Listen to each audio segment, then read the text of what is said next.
Hello there. Welcome to another episode of Hooks and Ladders. My name is Blair Packham. My name is Alistair Bradley. We're going to talk about songwriting. As we always do, we're going to feature our special guest today. This is a guitarist, songwriter, singer, entertainer extraordinaire, teacher as well, Frankie White. Hey, Frankie. Hey, guys. How are you doing? Hey. Good. So, yeah, we wanted to talk about, that most basic of questions, really. Where do you start? Where, when you start a song, is there a way that is the usual way, or is it always different? Or where do you start when you're writing a song? You know what? I was thinking about this last night when I was trying to brainstorm all of the many questions that you might ask me, probably out of anxiety. And two things come to mind here for me. One is that art is like a lifestyle. And so there's not really like a beginning and an end. It's just something that's happening all the time for artists. That's the first thing that comes to mind for me. The second thing that comes to mind for me is, yes, there are a million ways to start a song. And I would say that for me personally, I don't have one particular way that happens every time. And so whether it's, in terms of there's the lifestyle piece where art is happening all the time, say that's intangible ways. What does that mean? And that means that titles are always coming to me, words are always coming to me, lines are always coming to me. I've done a ton of top lining over the years. That was, one of my strengths. So I'm heavy on lyrics. But I'm also a lead guitarist. So over here, music and melodies are always coming to me. So those things are kind of just happening all the time in the background, no matter what I'm doing. And so I'm just logging them without really intentionally being okay, I'm going to sit down and write a song. I'm just kind of cataloging them on a voice recorder or in a notebook. And then at some point I'm what, what do I have? And what do I, if there's something heavy on my mind or that I feel like I need to get out or something hits me in particular, whether it's a line that I've written, I'm I definitely want to do something with that. I don't know if you guys experience this, but you get excited by the thing that the thing that's come out of you. I get stoked about it. If there's a particular line and I just run with that inspiration, whether it's a piece of music or a line. So I never really sit down and be I'm going to write a song today. It just kind of is this process of living and finding my way forward with different pieces and pulling those different pieces together. Speaking of living it, you said, I don't know if that ever happens to you guys. As you were saying that, I was writing down a line that I thought of while you were talking. Totally. And yeah, so it happens all the time. Elvis Costello says he wishes he could turn it off sometimes because he can't have a conversation with someone without thinking, "Ooh, that might be a good title. Ooh, that's a nice line." Totally. How about you, Alistair? What do you have a usual starting place?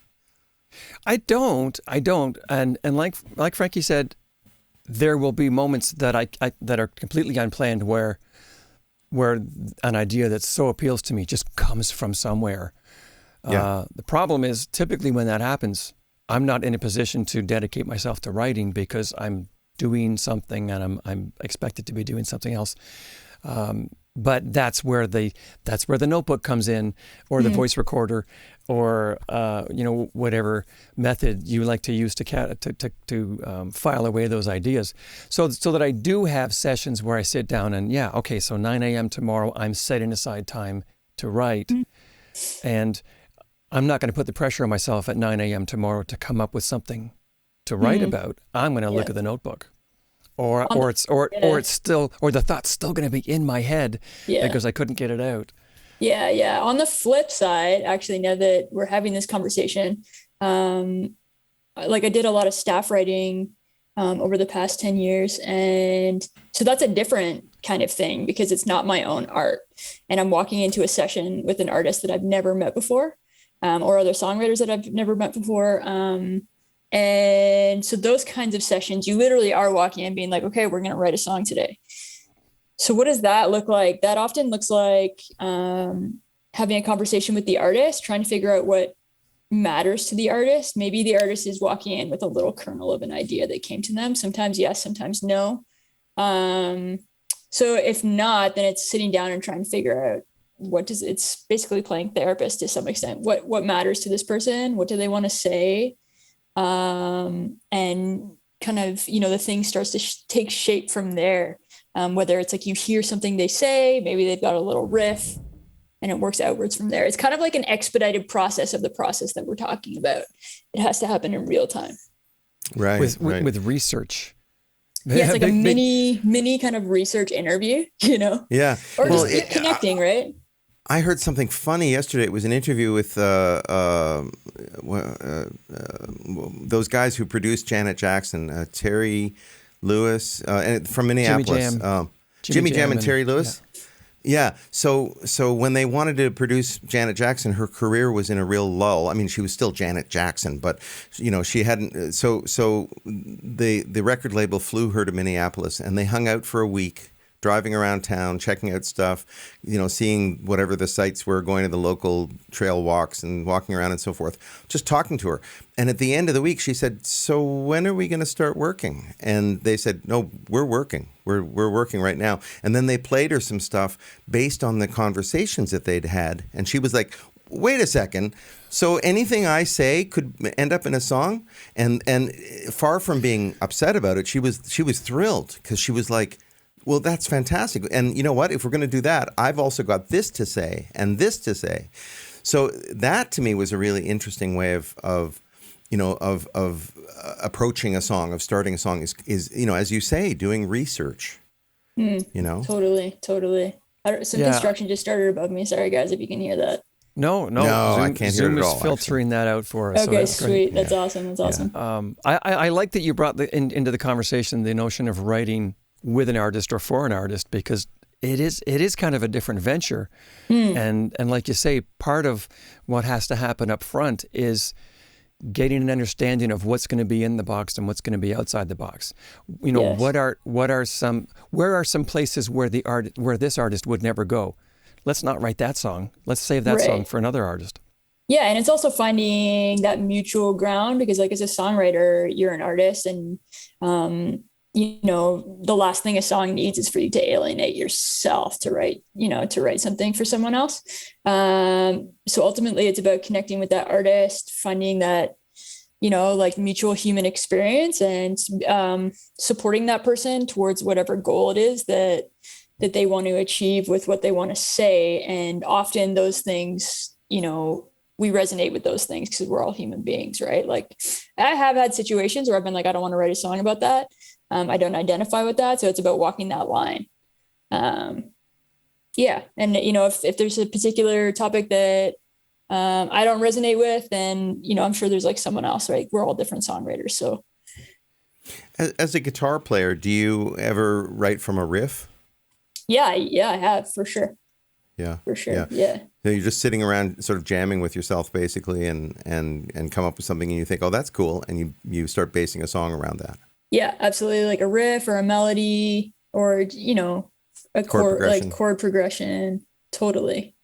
Yeah. Yeah. How about you guys? Yeah. I mean, I like you, though, I do tend to start with lyrics first. Alistair, I don't know, lyrics first for you too? Not every time. And since I switched pianos to one that actually records phrases, sometimes I just turn on the recorder and I'll record things that are coming to me and coming to my hands, and then later I'll listen back to what have I recorded, and those will have, sometimes I'll have a lot of a song written with no lyrics, and I have to ask the song, what is it you're talking about? And I do try to be very conscious of understanding what the music is saying.